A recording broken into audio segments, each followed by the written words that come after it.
По ниса одолжувања, конечно денеска почна судскиот процес за домот за стари лица. Во ведните зборови на обвинителството и на бранителите, денеска ги слушна судскиот кривичен совет. Почна судскиот процес за домот за стари лица во Штип. По неколку одложувања во судницата во Основниот суд во Штип конечно се слушнаа во ведните зборови на обвинителството и на адвокатот на Сдруженијето на пензионери, а кој се терити дека на диво го граделе без градежна дозвола. Значи, обвинителство останува на става дека има кривично дело бесправно градење. Одбраната, односно ние тврдиме дека нема бесправно градење, дека се работело согласно законот, се чекало само одобрението за градба и промена на урбанистичката планска документација.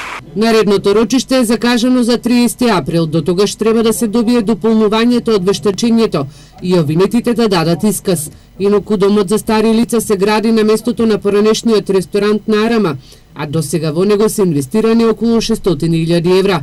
Овој дом требаше да обезбеди сместување за околу 100 пензионери.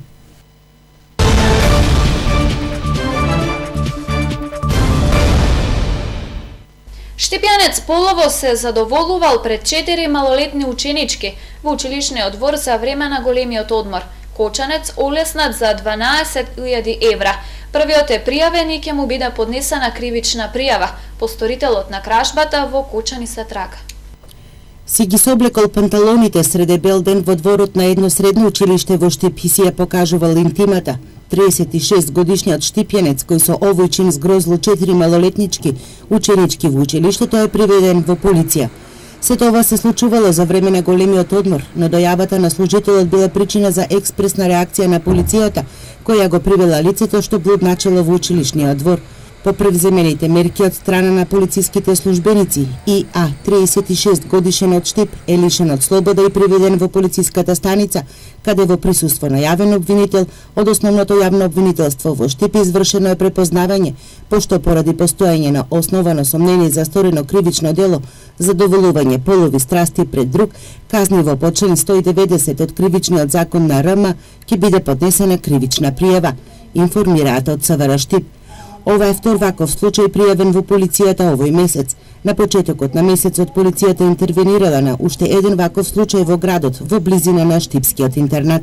Од СВР Штип информираат и за сторена тешка кражба од куќа на улицата Страшо Пинџур во Кочани. Непознат сторител вчера во периодот од 18 до 18:45 часот со употреба на погоден алат влегол во домот на 59 годишен кочанец, извршил пребарување и заминал со околу 730.000 денари, од кои 8.500 евра во различни апоени. Полицијата трага по сторителот кој го олеснил домакинот со 12.000 евра, кој ги чувал во повеќе паричници.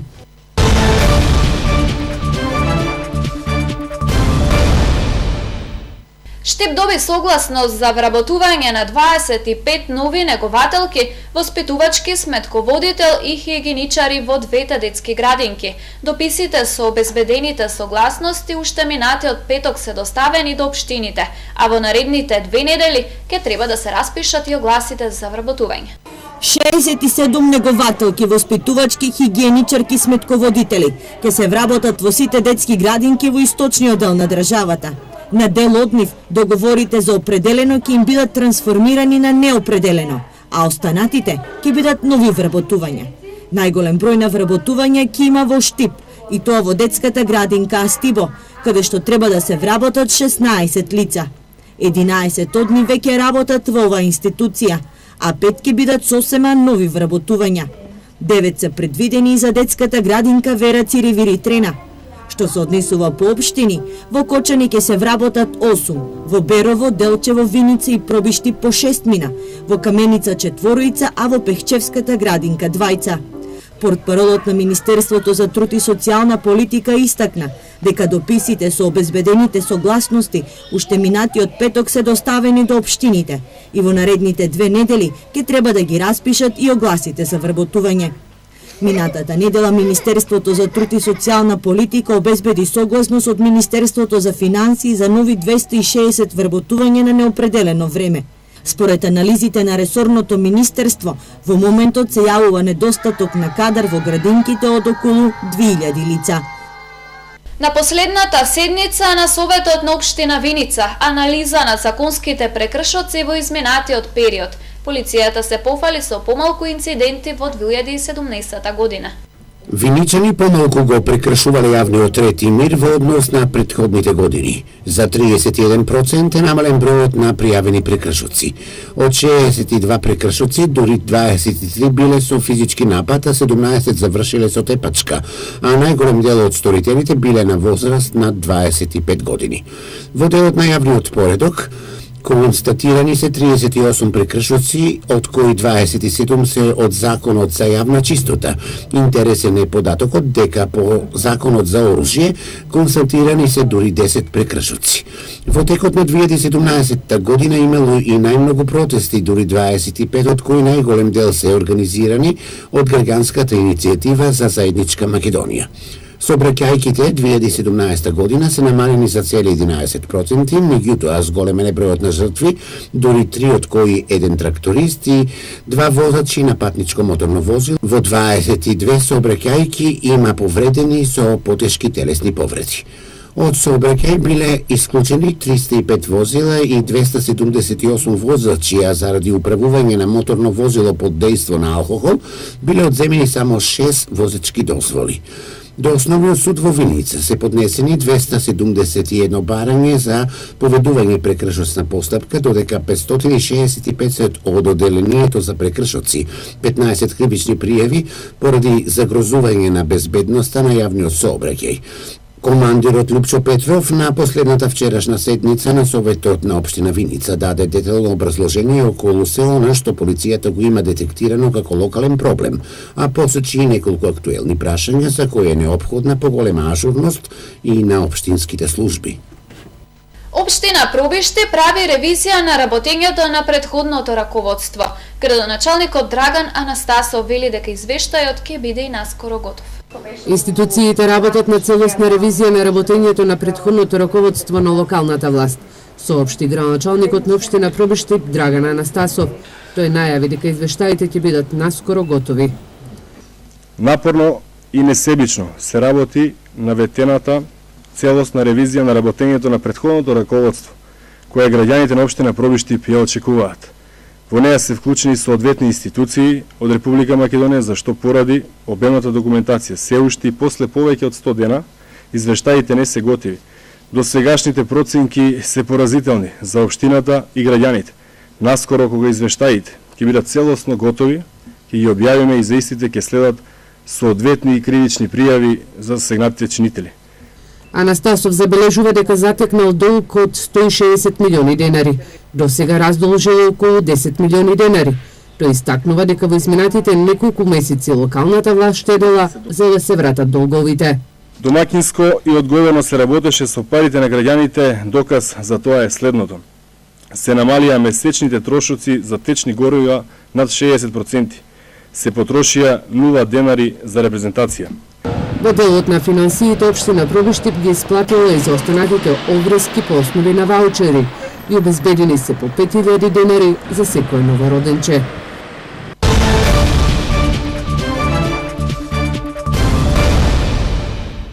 Учениците во основните училишта ќе имаат помалку лектири за читање. Предлозите за новите лектири ќе се обработуваат од 2 до 9 оделение, се додадени наставниците и универзитетските професори. Друштвото на писатели слободно може да дадат своји предлози до ресорното министерство. Од Министерството за образование велат дека списокот на лектири се освежува и дополнува, за да биде во чекор со интересите на учениците, односно да го поттикне и зголем интересот за книгата кај младите читатели преку зближување на содржините на лектирите со современите трендови и интереси на ученикот. Исто така, ревидирањето на списокот на лектири се прави со цел да им даде слобода на наставниците во нивната работа и да се збогати изборот на лектири со кои тие би можеле да работат низ годините.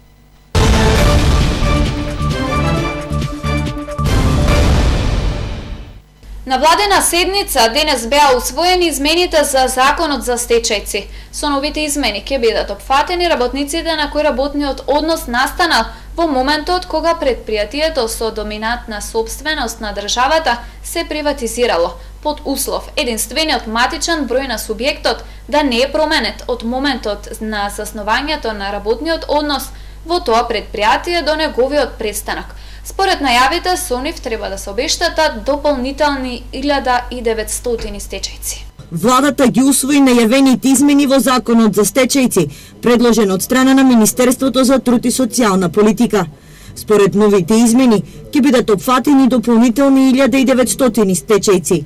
На денешната пресконференција министерката Царовска најави поголема флексибилност за потребната возраст, како и услови за потребниот стаж во висина од 15 години. Дополнително воведуваме можност да се опфатат и лица чии што работен однос бил престанат и по приватизација на предпријатието, но истото тоа предпријатие да го има истиот матичен број од кога било во државна собственост и исто така работниот однос на лицето да почнал во времето кога предпријатието било во државна собственост.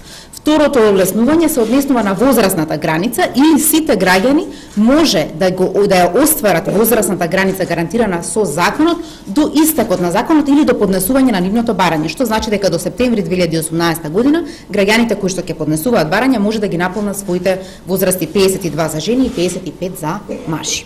Во септември минатата година владата го донесе Законот за стечајци, со кој на државно ниво се опфатени 2732 лица, а од Штип помалку од 200 стечајци. Пчеларите од истокот се заинтересирани за производство на пчелен отров. Вела дека бизнисот е профитабилен и дека од него може добро да се живее. 100 грама од овој пчелин производ на пазарот чини 5,5 евра. Пчеларите од истокот заинтересирани за производство на пчелин отров велат дека тоа е профитабилен бизнис од кој добро може да заработат и дека овој пчелин производ е вреден како злато. Затоа се стремат кон едукација за што поскоро производството да го воведат и во пракса. Најново што сега се дешава е собирањето на пчелин отров, кој кај нас уште го нема, но претпоставувам дека во наредните години ќе почнеме да ги купуваме самите инструменти со индуктивна струја за да можеме да го вадиме пчелиниот отров кој е кажано дека е поскап од 1 кило пчелин отров е поскап од кило злато. Тоа е докажано. Сега самата едукација ни треба, верувам дека во наредните временски периоди ќе почнеме да имаме предавање на собирање на пчелин отров, на кој начин, како треба да се зачува, дали треба ладилници, со кои инструменти и така натаму. Колку македонските пчелари се подготвени да го прифатат овој тренд и да заработат од него ќе покаже времето. Пчелари во Србија најдоа пласман во сад каде не скапиот пчелин производ се бара во козметичката индустрија и медицината. Тој наоѓа примена во ликувањето на повеќе болести, меѓу кои на Паркинсовата болест, Ходжкинсовата болест и мултиплекс склерозата. Пчелиниот отров ќе се бара повеќе, имајќи ги во предвид истражувањата кои покажале дека делува токсично на канцерогените клетки. Од овој бизнис најмногу профитираат Русија и Кина, кои се сметаат за лидери во производството на отров од пчели во светот. Процесот на производство на отровот од пчела трае 45 минути. За да се добие 1 грам потребни се 15 пчелини колонии, кои морат 1000 пати да боцнат. Процесот не е едноставен, затоа пчелиниот отров како лек е скап. 100 грама пчелин отров на пазарот се продава по цена од $7,000 или чини околу 5500 евра. На животните од Штипската зоолошка градина ниските температури и снегот не им создаваат поголеми проблеми. За нив се грижи ветеринар, храна има доволно, а живеалиштата им се затоплуваат дополнително со сено и слама. За јавното предпријатие ИСА Штипската зоолошка градина останува да биде приоритет. Таму животните живеат во убави услови, редовно се чистат кафезите, а има и доволно храна. Зоолошката градина е во склоп на јавното предпријатие ИСАР. Овде имаме стручно лице, ветеринарен доктор кој се грижи за здравјето на животните. Исто така останатите вработени се грижат за чистотата на кафезите, значи редовно за хигиената на кафезите, а исто така и за исхрана на животните. Во овој период веќе имаме набавка на детелина, јачмен и пшеница, доволно за 2-3 месеца, за да може животните да се хранат. Поради ниските температури деновиве и вистинската зима, животните во зоопаркот Бриони добиваат соодветен третман, нагласува Тасев. Се затоплуваат кафезите и просториите за животните со дополнително сено и слама, а поголеми проблеми со справувањето од ниските температури кај животните нема. Имаме нешто добиено сено, денес очекуваме уште малку неколку количина на сено кое врши затоплување на животните. Имали проблеми, ова зима имаше ли проблеми, имали проблеми со животните или се борите? Сега за сега немаме проблеми, се надевам дека и во овие зимски 2-3 дена што не очекуваат периоди, дека ќе нема никаков проблем. Посетеноста и во овие зимски периоди имаме посетеност на луѓе и се надевам дека во пролетните денови ќе имаме многу поголема посетеност од граѓаните. Инаку влезот во зоопаркот Бриони се уште е бесплатен, а Тасев најавува дека во наредниот период зоолошката градина во Штип ќе добие и нови жители. Од ресорот финансии информираа дека во државната каса се прибрани нешто повеќе од 13 милиарди денари или 6,89% од вкупниот буџет за годината, додека расходите се реализирани со 6,56%. Даночните приходи и придонесите изнесуваат 12 милиарди денари. На расходната страна на буџетот за 2018 за плати и надоместоци се потрошени 2 милиарди и 157 милиони денари, за стоки и услуги 671 милион, а капиталните расходи 242 милиони денари. Дефицитот е реализиран со 3,9%, за надворешен долг се издвоени 12 милиарди денари, а за домашниот 2 милиарди, информираат од финансии.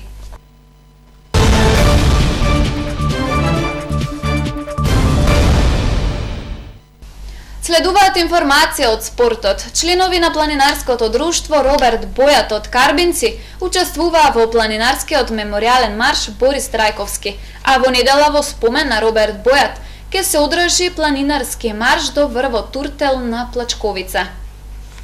Традиционално во спомен на трагично загинатиот претседател на Република Македонија Борис Трајковски се организира планинарски марш од родната му Струмица до неговото вече почивалиште во Скопје. На маршот учествуваат граѓани од цела Македонија, а во Штип им се приклучи и членови на планинарското друштво Роберт Бојат од Карвинци. Од таму спиевме на ѓуриште на манастирот Света Богородица, преноќевавме таму, па се снимавме доле Средно Конјари, Долно Конјари, Дуње и во општина Петровиц. Тој тогаш председател на нивниот председател од општина Петровиц, тај не причека исто топло, средечно. Од таму маршрутата беше до Партенија Соградски, таму преноќевавме, значи дење се патува по 30-40 км, а ноќе се преноќева кај да сме. Така да утрето од кај Партенија Зоградски до Бутел на гробот на вечето почивалиште на Трајковски не пречека господја Вилма и незините две деца, они моментално живеат во Америка, меѓутоа тука исто така на Вилма татко и мајка и тај стално не причекува. Во спомен на членот на друштвото за планинарски спортови Лисец со Штип Роберт Бојат, во недела пак ќе се одржи планинарски марш до врвот Туртел, висок 1607 метри на планината Плачковица. Кикбоксерите на Гладиаторот Штип освоја 2 бронзани медали на меѓународниот Вако Гран При турнир, што се одржа во Сараево, Босна и Херцеговина. Преку 600 преворувачи од Балканскиот регион настапија на меѓународниот Вако Гран При турнир, што традиционално се одржува од главниот град на Босна и Херцеговина, Сараево. Новиот турнир на кој настапуваат борци во кадетска, јуниорска и сениорска конкуренција, настапија 20 надпреварувачи од клубот Гладиатор од Штип, предводени од тренерот Шенол Ласанов. Никола Нацев и Антонио Петров настапија во дисциплината Кик Лайт, забележаа по една победа и по еден пораз и на крајот и двајцата се закитија со бронзани медали. Раководството на фудбалскиот клуб Регалница доби соопштение од Фудбалската федерација на Македонија, во кое се информира за одолжување на надпреварите од првото пролетно коло, кое требаше да се одигра во сабота на 3 март. Така надпреварот Брегалница Тиквеш ќе се одигра во вторник, 6 март на градскиот стадион во Штип. А каратистите од Партизанот Штип постигнаа одлични резултати на меѓународниот турнир ИПОН 2018, што се одржа во градот Лесковац, Република Србија. Преку 750 надпреварувачи од повеќе балкански земји учествува на традиционалниот Типон 2018 карате турнир што се одржува во Лесковац, Република Србија. Меѓу нив беа и каратистите на Партизано Штип, кои постигна извонредни резултати во нивните возрастни категории и во дисциплините кати и борби. Во конкуренција на сениорки, Тамара Доневска го освои второто место и сребрениот медал. Во финалето не настапи поради повреда. Второ место и сребрени медали во своите возрастни категории освои уште и Михаил Гацев и Павел Симонов. Трети место и бронзени медали освоија Јована Симонова, Љупчо Ценовски, Мелани Митевска, Елена Устичкова и Лила Ефремова. На турното настапија и Кристијан Данев и Лука Панев, кои го освоија петтото место, како и Стефан Манев, кој го освои шестото место. Во екипна конкуренција, машката екипа во состав Матеј Георгиев, Михаил Гацев, Филип Ивановски и Павел Симонов го освои бронзениот медал во борби, исто како што и женската екипа во состав Тамара Доневска, Драгана Донева, Јована Симонова и Марија Манева го освои бронзениот медал во борби. Со спортот се одјавуваме од вестите на Ирис телевизија. Благодарам за вниманието и пријатно.